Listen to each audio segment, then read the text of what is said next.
praticar atividade física é um hábito que traz inúmeros benefícios para a nossa saúde.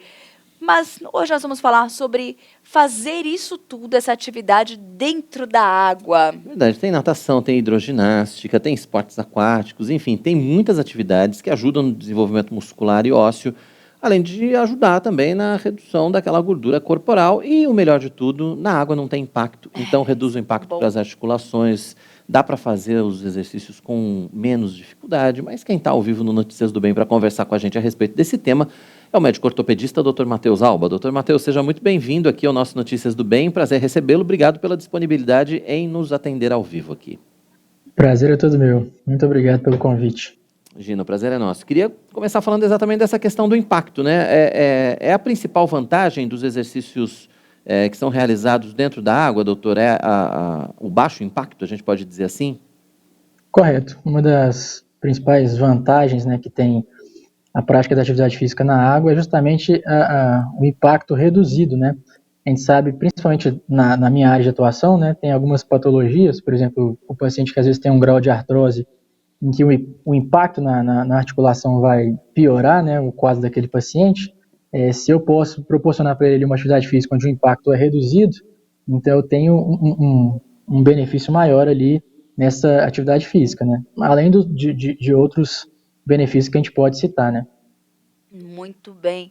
Nós estamos vendo ali algumas imagens, doutor Matheus, que a gente vê várias atividades, né? Ali tem a natação, tem a hidro, tem tantas outras coisas. Hoje, ou cada vez mais, é estudado atividades para se fazer na água? Tem essa indicação? Com certeza, né? A gente sabe que a prática da atividade física, de um modo geral, deve ser cada vez mais incentivada, principalmente no período que a gente tem passado, né? Que é esse período de pandemia, se é que a gente pode falar pós-pandemia, né? Em que o sedentarismo tem aumentado, né? E a gente tem percebido que nesse período agora tem aumentado tanto o interesse dos estudiosos, dos profissionais de educação física, de fisioterapia, da medicina, pelo estudo dos exercícios na água, como a procura, né, das pessoas por atividade física, né, que são praticadas na água. Então a gente tem a hidroterapia, a hidroginástica, o polo aquático, a própria natação, né. Então a gente tem uma gama de modalidades físicas que podem ser praticadas na água, e cada uma delas tem, né, uma indicação mais específica. E a atividade física na água, o interessante dela é que ela é bem inclusiva, né? Então a gente tem ali desde bebês de 6 meses de idade praticando essa atividade física, que é a faixa etária recomendada, que o bebê já vai estar imunizado, até idosos ali quase centenários, né, com 90 anos, praticando atividade física. Então é bem inclusiva a prática de atividade física, e sim, cada vez tem aumentado mais o interesse dos estudiosos com relação aos benefícios que cada uma dessas atividades pode proporcionar às pessoas, né? O senhor falou a respeito da questão, ou falamos a respeito da questão do baixo impacto, e o senhor comentou que tem outros tantos benefícios. Quais são, então, assim, vamos tentar elencar os principais benefícios das atividades físicas na água, doutor? Bom, eu gosto de dividir basicamente os benefícios da atividade física em 3, né? Então a gente tem primeiro o aspecto físico, né?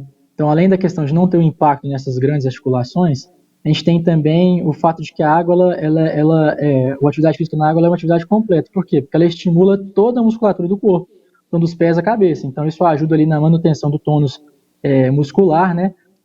Além disso, da parte física, né?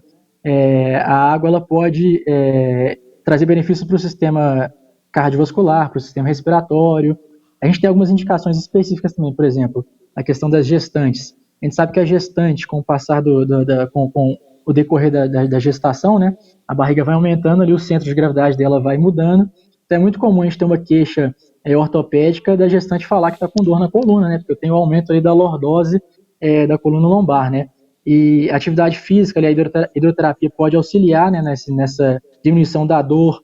A gente tem também a questão de que a gestante ela tem uma chance maior de fazer edema, né? Então geralmente a gestante está toda inchada ali, e algumas propriedades físicas da água ajudam o sistema linfático, o sistema cardiovascular a poder drenar esse líquido do corpo. Então o aspecto físico, né, da água é muito importante. Além disso, a prática da atividade física na água ela tem um aspecto psicológico muito interessante também, né? A prática da atividade física na água por si só, né, ela diminui o estresse. Então, é comum a gente sentir uma sensação de relaxamento, né? Diferente de alguns exercícios em solo, né? Mas um relaxamento diferente, né? E diminui, então, o nível de estresse. O exercício físico, de um modo geral, aumenta a produção de endorfina, né? Que é o hormônio que traz essa sensação de relaxamento. E um outro aspecto importante, né? Nesse tripé aí de benefícios do esporte na água é o aspecto social, né? Então, muitos dos exercícios que a gente fala aqui são exercícios que a gente faz de maneira coletiva, né? A hidroginástica, às vezes a natação, então desenvolve ali ou propicia a chance de ter ali uma relação interpessoal, criar alguns laços de amizade durante a prática da atividade na água, né? Ah, é verdade. Esse momento é muito legal mesmo, essa socialização ali, né? E, doutora, tem uma pergunta aqui da Selma Lúcia. Na verdade, é uma pergunta com um depoimento dela, né? Ela colocou: a natação é recomendável para a hérnia de disco na lombar associada com pilates, que ela já pratica, e reduziu muito as crises que ela costuma ter. Ela viu na internet um relato que fala que o cloro do Brasil não é muito bom. E aí ela acabou parando de ir para a natação.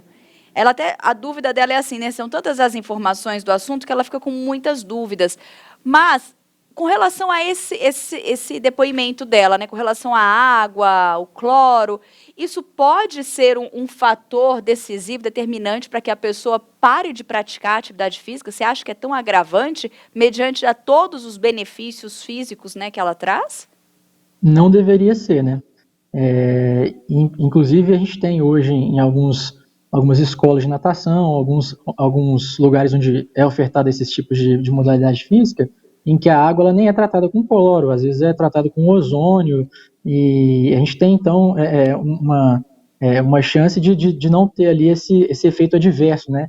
Mas são mínimas as chances disso acontecer, né? Então, assim, esse pequeno detalhe, né, não deveria ser um fator determinante para a pessoa parar ou não começar a praticar atividade física na água, né? Uhum. E aí, quando a gente pensa também nisso, né, doutor, sempre vale a pena a gente procurar locais seguros, né? Nós tivemos um tempo aí muito grande parados por conta da pandemia, em que essas atividades também não podiam ser realizadas, e elas agora voltaram ao normal na maioria dos estados do Brasil, já está tudo funcionando normalmente, mas sempre vale aquela recomendação de procurar lugares com segurança sanitária, né, doutor?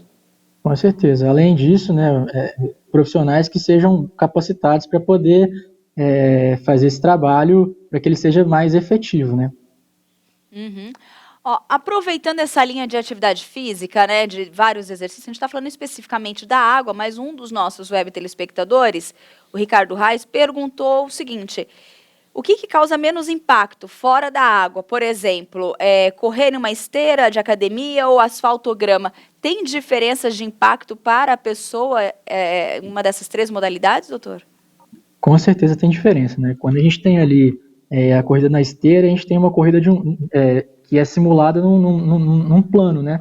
Já quando a gente tem a corrida no asfalto, por exemplo, além de todos, às vezes o asfalto de uma qualidade pior, ou subidas e descidas, né? A gente tem uma exigência maior da articulação. Se eu correr na grama, então, vai ter um peso maior. Correr na areia, um peso maior. E correr na água, inclusive, apesar de causar menos impacto nas articulações, porque a gente pensa que o exercício ele fica mais facilitado. Só que não. Quando a gente fala do quão interessante é a atividade física na água, é porque a gente pode usar as propriedades físicas da água a nosso favor. A água tem um peso, né? Então, que é o chamado o princípio de Arquimedes, né? O empuxo, né?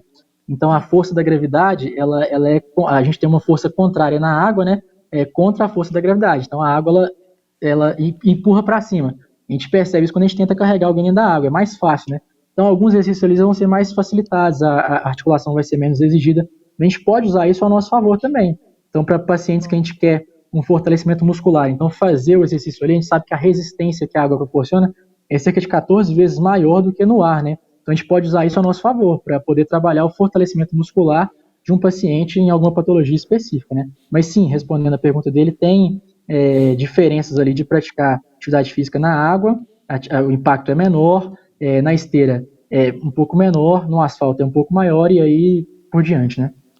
Tá certo. Doutor, lembrando sempre, assim, acho que uma recomendação importante é não faça atividade física sem consultar um especialista, né? A atividade física, ela precisa ser recomendada ainda mais quando a gente tem uma patologia envolvida, né? Então é sempre importante, porque às vezes a gente pode pensar assim, não, na água não tem problema, é tudo tranquilo e tal, mas o acompanhamento médico é fundamental, né, doutor? Com certeza, tem às vezes algum paciente que vai para, tô com inchaço nas pernas, ouvi dizer que é bom fazer natação, hidroginástica para esse inchaço nas pernas, mas é importante passar por uma avaliação médica especializada para poder ver qual que é a causa desse inchaço, né? A gente não vai tratar ali só o sintoma, a gente quer tratar a patologia base desse sintoma ali, né? Além disso, a gente tem que saber se a pessoa ela tem aptidão para praticar atividade física ou se ela tem alguma contraindicação. Mesmo atividades físicas na água, que aparentemente são mais inofensivas, assim por dizer, a gente tem que ter avaliação médica antes para poder ver se o paciente ele tem ou não tem alguma contraindicação para iniciar a atividade física, né? Uhum. Eu ia perguntar justamente isso, se havia alguma contraindicação ou não, porque o que a gente fala e ouve é sempre assim, o melhor exercício físico, a melhor atividade física para todos, sem exceção, é qualquer atividade na água, né? Mas é perigoso, né? Algumas situações é preciso, né, passar por algum médico, às vezes é cardio, alguma coisa, porque gera um movimento ali maior, né? Sim, exatamente. Tem pacientes que às vezes têm uma doença que a gente chama de insuficiência cardíaca, né? Então o coração dele já é um pouco mais fraco. A gente sabe que a água ela faz pressão ali no tórax do paciente. Então o paciente que tem uma insuficiência cardíaca mais avançada é completamente contraindicado a prática de uma atividade física, né? Dentro da água, né? Pacientes, por exemplo, que às vezes a gente está tratando alguma doença do aparelho ósseo muscular, mas que tem ali uma ferida aberta de um pós-operatório de cirurgia, por exemplo, obviamente ele não deve entrar na água ali, porque pode causar prejuízos para a ferida desse paciente, né? Então, tem algumas contraindicações que são mais específicas, mas devem ser levadas em consideração também. Muito bom. Eu vou fazer uma perguntinha e já quero que, na sequência, o senhor já deixe seus contatos também para quem quiser conhecer o seu trabalho, para, né, acompanhá-lo. Mas, assim, quando você começa com uma dorzinha, uma hérnia ali, você começa a praticar natação, tem um período, qual o período mais ou menos para começar a já ver resultados ali, ver os benefícios? Ou vai de cada um? Muito individual. Exatamente, é de cada um, né? Muito individualizado, depende, claro, da constituição de cada um e da atividade física que aquela pessoa se propõe, né? Mas o certo os benefícios, eles aparecerão, seja com 1 mês, 2 meses, então, assim, é individualizado, mas é garantido que os benefícios eles vão ser alcançados, né? Muito bom. Já deixa seus contatos aí pra gente. Bom, eu tenho um Instagram, né, pessoal, né, é Matheus Alba, tudo junto, sem H, e o telefone de contato, caso alguém queira tirar uma dúvida, é o 31 9 9688 4839. Mas estamos à disposição aí para poder sanar alguma dúvida ou um bate-papo aí. Tá certo. Doutor Matheus, obrigado pela sua participação, pela sua disponibilidade em atender a gente aqui no Notícias do Bem. Ótima conversa, volte sempre, viu? Muito obrigado, à disposição, gente.